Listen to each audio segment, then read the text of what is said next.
Hi කොහොමද ඉතින් කට්ටියට? හරි. අද අරගෙන ආවේ නිකම්ම නිකං කතාවක් නෙවෙයි. ඔයාලගේ මොලේ කර වෙලා ට්‍රැක් පැනලා දවස් දෙක තුනක් යනකම් මොකක්ද යකෝ ඒ උනේ කියලා හිත ඉන්න වෙන જાතිය පට්ටම මූවි එක. එහෙම කියලා බය වෙන්න එපා. මම මේක ඔයාලට හොඳටම තේරෙන විදිහට පැහැදිලි කරනවා. දැන් අවධානයෙන් අහගන්න. අපි හැමෝම හිතන් ඉන්නේ විද්‍යාව දියුණු වුණාම අපිට දැනුම ලැබුණම මේ මුළු ලෝකෙම මේ විශ්වයම අපේ පාලනයට ගන්න පුළුවන් කියලා නේද? අපි හිතනවා අපිට සබාධම පරද්දන්න පුළුවන් කියලා. ඒත් ඇත්තටම මේ විශ්වයේ තියෙන සමහර රහස්, සමහර අභිරහස් විසඳන්න මේ ලෝකේ ඉන්න බුද්ධිමත්ම මිනිස්සයාටවත් කවදාවත් බෑ. අපි කොච්චර දඟලුවත් කොච්චර උත්සාහ කළත් සබාධම අපිව කොටු කරගන්න තැනක් තියෙනවා. අද කතාව අන්න ඒ වගේ තැනක් ගන්න. කාලය කියන දේත් එක්ක සෙල්ලම් කරන්න ගිහින් කවදාවත් ගැලවෙන්න බැරි මහා බිහිසුණු උගුලක හිරවුණු තාත්තෙක් සහ පුතෙක් ගැන තමයි අද අපි කතා කරන්නේ. අපේ කතාවේ කේන්ද්‍රීය චරිතය තමයි රිචඩ්. රිචඩ් කියන්නේ නිකම්ම මිනිස්සෙක් නෙවෙයි. මෙයා පිස්සු හැදෙන විද්‍යාඥයෙක්. මෙයාගේ ජීවිතේ එකම එක හීනයක් තිබුණා. ඒ තමයි ටයිම් මැෂින් එක. එහෙමත් නැත්නම් කාලය හරහා අතීතයක සහ අනාගතයට යන්න පුළුවන් යන්ත්‍රයක් නිපදවන එක. හැබැයි මිත්‍රවරුනේ මෙයාගේ මේ හීනේ පිටිපස්සේ තිබුණේ මනුෂ්‍ය වර්ගයාට සේවය කරන අදහසක් නෙවෙයි. මෙයාට තිබුණේ මහා කපටි කෑදර බලාපොරොත්තුවක්. රිචඩ් හිතාගෙන හිටියේ මෙහෙම. මම මැෂින් එක හදාගත්තට පස්සේ මම අනාගතයට යනවා. ගිහින් ලොතරැයි දිනුම් මංක, අශ්ව රේස් වලින් දිනන අශ්වයෝ කවුද, ක්‍රිකට් මැච් දිනන්නේ කවුද කියලා ඔක්කොම බලාගෙන ආපහු වර්තමානයට එනවා. ඇවිල්ලා ඒ අංකවලට ලොතරැයි අරගෙන මම ලෝකේ ඉන්න ලොකුම සල්ලිකාරයා වෙනවා. දැක්කනේ ප්ලෑන් එක? හැබැයි රිචඩ් දැනගෙන හිටියේ නෑ කාලය කියන්නේ සෙල්ලම් බඩුවක් නෙවෙයි කියලා. එක පාරක් හරි කාලය හරහා ගියොත් අහුවෙන්නේ කවදාවත් ගැලවෙන්න බැරි මැරෙනකම්ම කැරකි ඉන්න වෙන මහා කාල පරස්පරයකට කියලා මිනිහා දැනගෙන හිටියේ නෑ. රිචඩ් මේ භයානක වෙඩේට තනිය මත ගැහුවේ නෑ. මෙයා මේකට යාගේ තරුණ පුතා මැක්ස්වත් හවුල් කරගත්තා. හැබැයි මැක්ස් නම් මේ වැඩේට මුලින් ඉඳලම එච්චර කැමැත්තක් තිබුණේ නෑ. මැක්ස් නිතරම වගේ තාත්තට කිව්වා තාත්තේ මේ විශ්වයේ නීතිය එක්ක සෙල්ලම් කරන්න එපා. අවකාශය සහ කාලය කියන්නේ අපිට පාලනය කරන්න පුළුවන් දෙයක් නෙවෙයි. ඕක වැරදුනොත් අපි ඉවරයි කියලා. ඒත් සල්ලි පිස්සුවෙන් හිටපු රිචඩ් ඒ කිසිම දෙයක් කනකට ගත්තේ නැහැ. මේ දෙන්න මේ රහස් පරීක්ෂණය කරගෙන ගියේ කාටවත්ම හොයාගන්න බැරි තැනක. ගමෙන් ඈත හුදකල කන්දක් උඩ තිබුණ ගෙදර තමයි මෙයාලගේ ලැබ් එක තිබුණේ. කාටවත් සැක හිතෙන්න නැති වෙන්න රිචඩ් මේ ගෙදර වටේටම සත්තු ඇති කළා. බැලු බැල්මට මේක නිකම් ගොවිපලක්. එළුවෝ කුකුල්ලෝ බල්ලෝ පිරීලා ඉන්න සාමාන්‍ය ගයක්. පාරේ යන කිසිම කෙනෙක්ට හිතා ගන්නවත් බෑ මේ ගෙදර ඇතුලේ බිම්මහලේ ලෝකෙම හොල්ලන කාල යන්ත්‍රයක් හැදෙනවා කියලා. ඔන්න දවසක් රිචඩ් සුපුරුදු විදිහට යාගේ මැෂින් එක ස්ටාර්ට් කරනවා. මුළු ලැබ් එකම දෙදරනවා, ලයිට් එළිය විහිදෙනවා, කරන්ට් එක අහසට විසිවෙනවා. රිචඩ් බලාපොරොත්තුවත්ව බලාගෙන ඉන්නවා අදවත් කාල දොරටුව ඇරීද කියලා. ඒත් සුපුරුදු විදිහටම එදත් වැඩේ බකල් වෙනවා. දොරටුව ඇරෙන්න වගේ විලා ආපහු වෙහිලා යනවා. රිචඩ්ට මාරම කේන්ති. කාලය ජයගන්නික අත ළඟට මැවීම මිස් වෙනවා වගේ හැඟීමක් යාට දැනෙන්නේ. මේ අලකලංචි ඇස්සේ මැක්ස් දකින්නවා එයාගේ ෆාර්ම් එකේ සතෙක් ලැබ් එකට ඇතුළට ඇවිල්ලා. මැක්ස්ේ සතාව වදාගෙන එළියට ගිහින් දානවා. හැබැයි එළියට බැස්ස ගමන් මැක්ස්ට දැනෙන්නේ මහා මූසල හැඟීමක්. නිකන් කවුරු හරි එයා දිහා හොරෙන් බලාගෙන ඉන්නවා වගේ, කවුරු හරි එයාගේ පස්සෙන් පන්නනවා වගේ අමුතුම බයක් යාට දැනෙනවා. වටපිට බලවට කවුරුත් නැහැ. ඒත් මැක්ස් දකින්නවා ෆාම් එකේ හිටපු අනිත් සත්තු ටිකත් නිකම් ලෙඩ වෙලා පන නැහැ වගේ වැටිලා ඉන්නවා. මේක දැක්කම මැක්ස්ට බය හිතෙනවා. එයා තාත්තට කතා කරලා කියනවා තාත්තේ මම ටවුන් එකට ගිහින් සත්තුන්ට බෙහෙතක් වගේ අරන් එන්නම් කියලා. තාත්තා මැෂින් එකත් එක්ක ඔට්ටු වෙන නිසා එයා ඒ ගැන ලොකු ගාණක් ගන්නේ නැහැ. මැක්ස් එයාගේ ස්කූටරේ නැගිලා කන්ද පහළ තියෙන ටවුන් එකට යනවා. බෙහෙත් ටික ගන්න අතරේ එයාගේ ගර්ල්ෆ්‍රෙන්ඩ් ඔලිවියාවත් හම්බෙලා පොඩි චැට් එකක් දාගෙන ඉද්දි එකපාරටම මැක්ස්ගේ ෆෝන් එක රින් වෙනවා. බලදි තාත්තගෙන් වීඩියෝ කෝල් එක. ආන්සර් කරපු ගමන් මැක්ස් දැක්කේ තාත්තගේ මූණ. රිචඩ් හිටිය හොඳටම බය වෙලා, දාඩි දාගෙන, ඇස් ලොකු කරගෙන. රිචඩ් වෙවුලෙන කටුවම්බෙන් කියනවා මැක්ස් පුතේ ඉක්මනට වරෙන්. එනකොට නිකන් එන්න එපා. ලැබ් එකට ඕන බඩුවක්ක් තියෙනවා ඒවත් අරගෙන වරෙන්. පරක්කු වෙන්න එපා කියලා. තාත්තගේ මේ හැසිරීම මැක්ස්ට ලොකු ප්‍රශ්නයක්. ඇයි තාත්තා එකපාරට මෙච්චර බය වුනේ? කොහොමද තාත්තා කිව්ව නිසා මැක්ස් ඉක්මනට කඩවල වලට දුවලා අවශ්‍ය බඩු, කාන බීන ඔක්කොම පැක් කරගන්නවා. පැය ගානක් රස්තියාදු වෙලා බඩු ටිකක් උස්සගෙන මැක්ස් දුවගෙන යනවා ස්කූටරේ පාක් කරපු තැනට. දෙයියනේ. ඇවිල්ලා බලද්දි ස්කූටරේ නෑ. කවුද එකෙක් මැක්ස්ගේ ස්කූටරේ ඉස්සලා? ඈත බලද්දි එකක් ස්කූටරේ නැගිලා වේගින් යනවා පේනවා. මැක්ස්ට යකා නගිනවා. එක පැත්තකින් තාත්තා බය වෙලා කතා කරනවා. අනිත් පැත්තෙන් කන්දුරට බඩු ටිකක් තරන් යන වාහනයක් නැහැ. පොලිසිය ගිහින් පැමිණිලි දදා ඉන්න වෙලාවකුත් නැහැ. මැක්ස් ඔලුවට අත ගහගෙන පාරේ මැද්දේ අතරමංදු වෙද්දි එතන හිටපු කාන්තාවක් මැක්ස් ගාවට එනවා. එයා තමනුම හඳුනා දෙන්නේ ડોક્ટર මරියා කියලා. මැක්ස් මෙයාව අඳුරන්නේ නැතුණාට මරියා මැක්ස්ව දන්න පාටයි. මරියා කියනෝ පුතා බය වෙන්න එපා. මම ඔයාවයි බඩු ටිකයි ලැබ් එකට ගිහින් දාන්නම් නගින්න මගේ කාර් එකට කියලා. වෙන කරන්න දෙයක් නැති නිසා තාත්තා නාදුන අයියෝ අයින්නවා ගේන්න එපා කියලා තිබුණත් මැක්ස් මරියාගේ කාර් එකට නගිනවා. කොමාරි මේ දෙන්න කන්ද උඩ තියෙන ගෙදරට එනවා.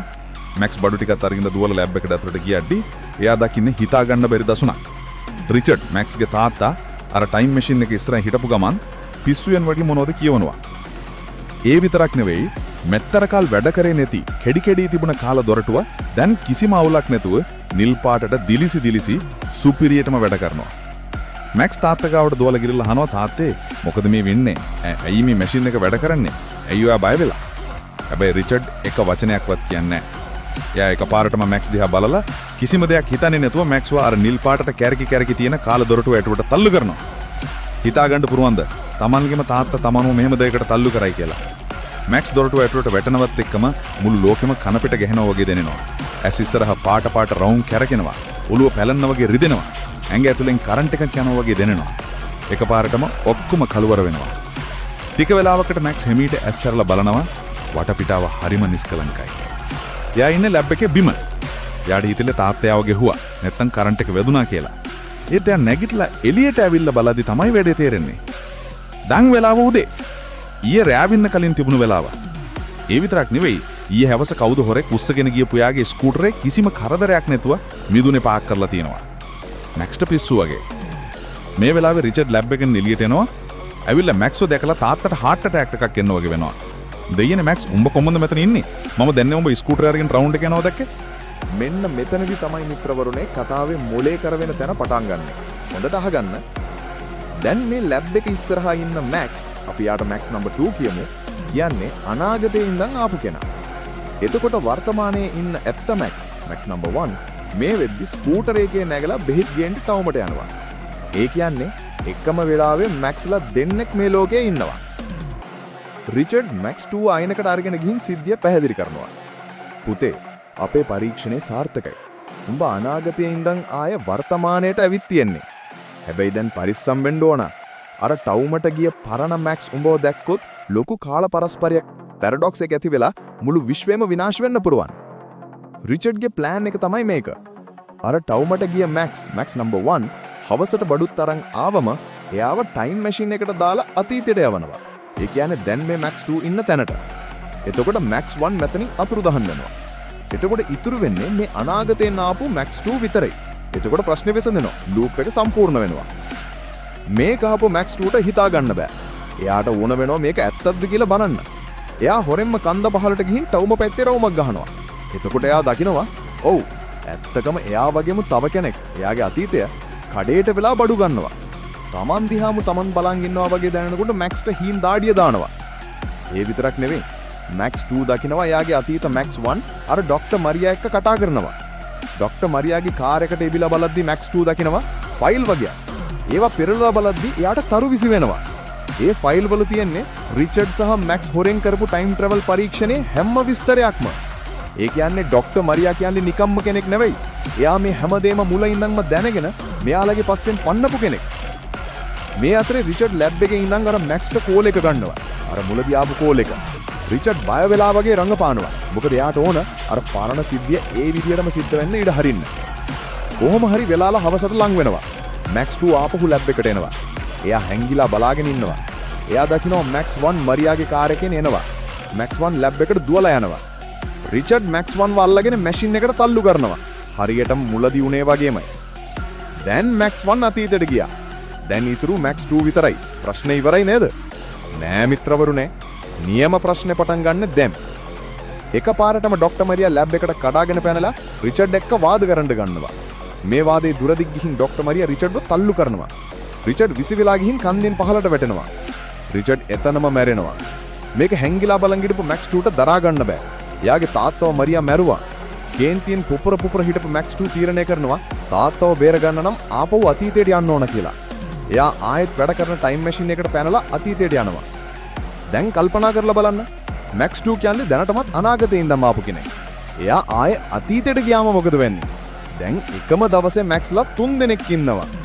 මුලින්ම හිටියේ මුකුත් නොදන්න අහිංසක මැක්ස් 1 ස්කූටරේ යන්න හදන කෙනා. තාත්තගේ ප්ලෑන් එක අහගෙන හැංගිලා ඉන්න මැක්ස් 2. තාත්තා මැරෙන එක නවත්තන්න අනාගතයෙන් ආපු අලුත්ම මැක්ස් 3. දැන් මේ මැක්ස් 3 කෙලින්ම යන්නේ රිචඩ් ගාවට. රිචඩ් මේ මැක්ස්ව දැකලා ඔළුව ගහයන්වා. යකෝ මම එකක්ව යවුවා විතරයි. උඹ මොකද ආවේ කියලා රිචඩ් අහනවා. මැක්ස් 3 කියනවා තාත්තේ පිස්සු කෙලින්න එපා. තව ටිකකින් ડોක්ටර් මරියාවිල්ල ඔයාව කන්දෙන් පහලට තල්ලු කරනවා. මම ආවේ ඒක නවත්තන්න කියලා. රිචඩ්ට දැන් තේරිනෝ වැඩේ අල වෙලා කියලා. දැන් මෙයාලට කරන්න තියෙන්නේ ලොකු ප්ලෑන් එකක් ගන්න එක. මේ ලූප් එකෙන් ගැලවෙන්න නම් සිද්ධ වෙච්ච දේවල් ඒ විදිහටම සිද්ධ වෙන්න අරින්න ඕන. හැබැයි රිචඩ්ව මැරෙන්න නොදී බේර ගන්නත් ඕන. මැක්ස් 3 මුලින්ම කරන්නේ ડોක්ටර් මරියාම හම්බ වෙලා එයාට ඇත්ත විස්තරේ කියන එක. මරියා මේකට උදව් කරන්න කැමති වෙනවා. ඊට පස්සේ මැක්ස් 3 කරන්නේ මොකද්ද දන්නවද? එයා කැලේ ඇස්සින් ගිහින් හැංගිලා බලාගෙන ඉන්නවා අර මැක්ස් 1 කඩේට යනකම්.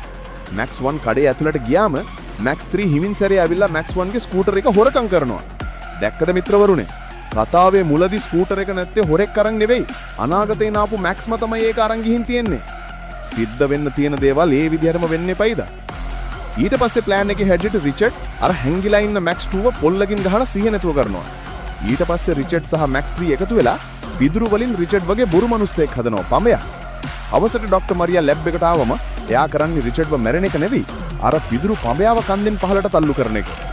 සිහිය ආපු මැක්ස් 2 ඈතින් ඉඳන් දකිනවා තමන්ගේ තාත්තා වැටෙනවා කියලා. ඇත්තටම වැටුවේ පඹයයි. ඉතින් තාත්තා මැරුණා කියලා හිතපු මැක්ස් 2 තාත්තව බේර ගන්න ආපහු ටයිම් මැෂින් එකට දුවනවා. මතකනේ එයා තමයි මැක්ස් 3 වෙලා ආයෙ එන්නේ. මැක්ස් 2 මැෂින් එකට ගියාට පස්සේ දැන් ඉතුරු වෙන්නේ මැක්ස් 3 විතරයි. රිචඩ් පන පිටින් ඉන්නවා. ડોක්ටර් මරියා යාළුවෙක් වෙලා. මැක්ස් 1 සහ 2 අතීතයට ගිහින් ඉවරයි.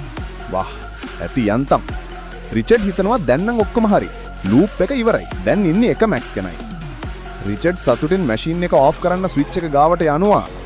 හැබැයි මිත්‍රවරුනේ කතාව ඉවර නෑ. රිචඩ් ස්විච් එක ඕෆ් කරන්න හද්දුමු විතරයි ආපහු පාරක් ටයිම් මැෂින් එක දඩා ගාලා ගැහෙන්න ගන්නවා. දොරටු ඇරෙනවා. ඒක ඇතුලින් තවත් මැක්ස් කෙනෙක් එළියට එනවා. ඇවිල්ලා රිචඩ් දිහා බලලා මහා මූසල හිනාවක් දාලා කියනවා තාත්තේ අපි කවදාවත් මේ මැෂින් එක හදන්න තිබුණේ නෑ. අපි හිර වෙලා ඉන්නේ. මේක ඉවරයක් නැති ගමනක්. රිචඩ් එතනම ගල් ගහනවා. එයාට තේරෙනවා තමන් කරපු මෝඩකම. කාලය වෙනස් කරන්න එකපාරක් උත්සාහ කරාට ඇති. ඒක දංචාලයක් වගේ එක දිගට පැටලි කවදාවත් ලිහන්න බැරි ගැටක් වෙනවා. මැක්ස්ලා කොච්චර අතීතයට ගිහින් වැරදි හදන්න හැදුවත් ඒ හැම පාරම අලුත් මැක්ස් කෙනෙක් හැදෙනවා. මේක කවදාවත් ඉවර වෙන්නේ නැති අනන්තයක්. Infinite loop. ඉතින් මිත්‍රවරුනි ඔන්න ඕකයි කතාව. විද්‍යාවෙන් හැමදේම කරන්න ගියාම වෙන්නේ ඕකයි. මේ කතාව ගැන ඔයාලට මොකද හිතෙන්නේ? ඔයාලා හිතන විදියට මේ ලූප් එකෙන් ගැලවෙන්න විදිහක් තියෙනවද? ඔයාලගේ අදහස් අනිවාර්යයෙන්ම පහලින් කමෙන්ට්